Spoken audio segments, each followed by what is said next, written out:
Well, here we are on day number 10. The weather is cooperating. We have winds from the south, 35 knots, but the seas are not big, so we're making over 22 knots. We've sailed 3,584 nautical miles since leaving Turku, Finland, and we have 2,312 miles to go before we reach Port Everglades. Last night around 10 o'clock in the evening, we passed just north of the Azores Islands. They're now 380 nautical miles behind us, so everything's proceeding as planned.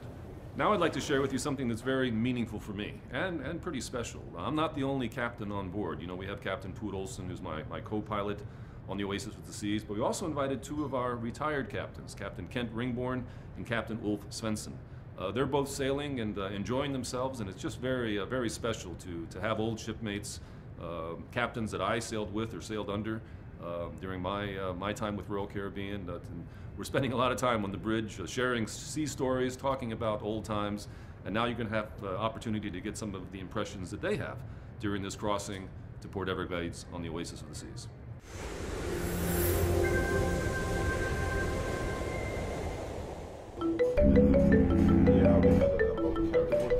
My first vessel was Viking Serenade on the US West Coast out of Los Angeles, and then I spent 2.5 years in Germany and followed Radiance of the Seas whilst the ship was being built from the very first plate to what it became.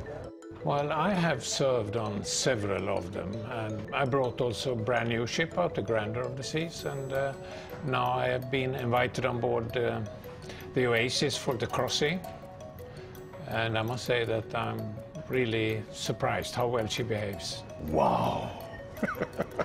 This is unbelievable. The whole ship is so open.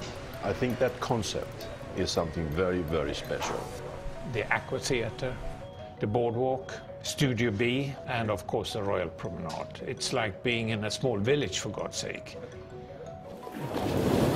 Oasis is handling this very well. I'm impressed. She's very stable. I mean, she has a GM of 6 meters. You can expect her to be very steady. This is a milestone in the company I really love to work for. So it's just great. I'm very happy to be here.